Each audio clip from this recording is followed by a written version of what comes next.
लोकसभा चुनाव को लेकर भारतीय जनता पार्टी किस तरीके से टीम वर्क यानी भारतीय जनता पार्टी पूरे तैयारी में है लोकसभा चुनाव को लेकर।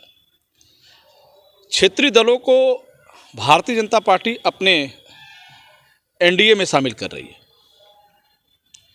हाल में आपने देखा कि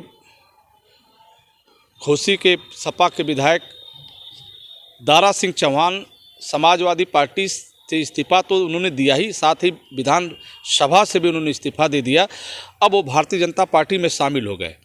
तो अब चर्चा क्या हो रही है कि दारा सिंह चौहान के जाने से भारतीय जनता पार्टी का मतलब मजबूती मिलेगी और समाज यानी चौहान समाज भाजपा को वोट करेगा। वहीं दूसरे तरफ राजभर की बात आती है तो ओम प्रकाश राजभर को भी भारतीय जनता पार्टी ने अपने एनडीए में शामिल कर लिया है। तो अब राजभर भी भारतीय जनता पार्टी को वोट करेंगे, लेकिन कहीं ना कहीं इन लोग का विरोध भी हो रहा है। सोशल मीडिया पे एक वीडियो वायरल हुआ था ओम प्रकाश भाई का, ओम प्रकाश राजभर का, आपने वीडियो देखा होगा। उनके ही पार्टी के एक वरिष्ठ नेता उनके चित्र के सामने पुष्प अर्पित कर रहे हैं। तो जब लोगों ने पूछा, वहाँ पे स्वयं कह रहे हैं कि हम श्रद्धांजलि अर्पित कर रहे हैं, क्या है, विरोध है। वहीं दारा सिंह चौहान को भी लेकर उनके समाज के लोगों ने कहा कि हम इतने दिनों से राजनीति कर रहे हैं लेकिन हमें भारतीय जनता पार्टी कुछ उचित स्थान नहीं दे पा रही है। वहीं दारा सिंह चौहान का कद बढ़ा दिया गया पार्टी में शामिल करके। अब चर्चा ये भी हो रही है कि उत्तर प्रदेश सरकार के कैबिनेट में भी ये लोग शामिल हो सकते हैं।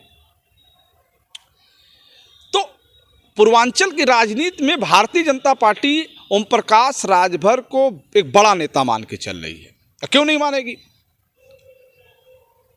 ओम प्रकाश राजभर ने भारतीय जनता पार्टी को, ये 2022 के चुनाव आपने देखा होगा, आपने हल्दरपुर भी देखा होगा, पूर्वांचल का कोई ऐसा जनपद नहीं होगा, कोई ऐसा विधानसभा नहीं रहा होगा जब ओम प्रकाश भाई अखिलेश यादव के साथ हेलीकॉप्टर से आसमान से धीरे धीरे ज़मीन पे आते थे तो फॉर्चूनर पे चढ़ के सीधे मंच पे चढ़ जाते थे। तो क्या क्या बोलते थे मैं अपने मुँह से नहीं कहना चाहता हूँ, लेकिन भारतीय जनता पार्टी के लोगों को सोचना चाहिए कि ओम प्रकाश राजभर ने किस तरीके से उनके पार्टी के लिए, उनके पार्टी के बड़े नेताओं के लिए क्या क्या कमेंटबाजी की। खैर, राजनीति में उनका ही बयान है ओम प्रकाश राजभर के, राजनीति में सब होता है। तो अब वक्त की बात है कि भारतीय जनता पार्टी ने, जब ओम प्रकाश राजभर भारतीय जनता पार्टी से अलग हुए तो भारतीय जनता पार्टी को लगा कि राजभर समाज का वोट बटेगा, बिखर जाएगा, हमारे दल से अलग हो जाएगा। तब उन्होंने यहाँ के बलिया जिले के सकलदेव राजभर को राज्यसभा सांसद में भेज दिया। तो इसलिए भेज दिया, इस पीछे यही सोच रही होगी कि राजभर समाज का व्यक्ति राज्यसभा में जाएगा तो राजभर समाज भारतीय जनता पार्टी के टच में आ जाएगा।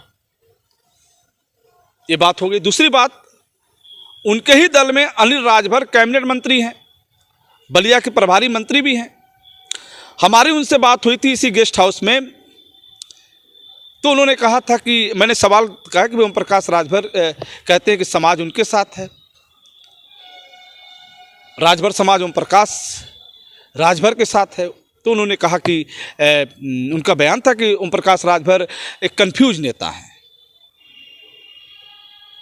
अब उसी दल में, उसी पार्टी में ओम प्रकाश भाई शामिल हो गए हैं। तो अब अनिल राजभर क्या कहेंगे? अब तो मैं भी नहीं समझ पा रहा हूँ कि यदि उन लोग का आमना सामना होगा तो वीडियो भी ओम प्रकाश राजभर ने देखा होगा कि अनिल राजभर ने उनको कंफ्यूज नेता बताया।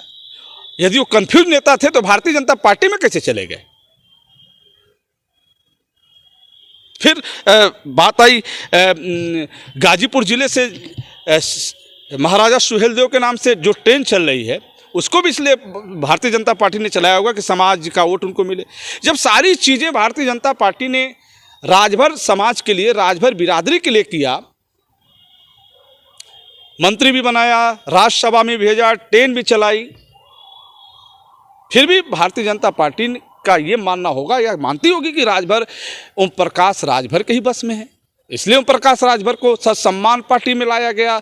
अब तो चर्चाएं हो रही हैं कि कहां कहां से लोकसभा सीट उनको मिलेगी, कहां कहां से निगम मिलेगा, पार्टी में, सरकार में उनको क्या क्या मिलने वाला है। बहुत सारी चीज़ें राजनीतिक गलियारों में, लखनऊ से लेकर दिल्ली तक, पूर्वांचल तक, हर जगह रसड़ा में कैंप करते हैं ओम प्रकाश राजभर, वहाँ भी चर्चा हो रही है।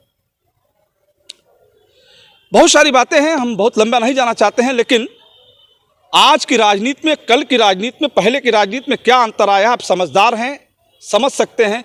फिर हम आपसे जुड़ेंगे, तब तक इतना ही। हमारे साथ कैमरामैन राजू, मैं रोशन जायसवाल, नमस्कार।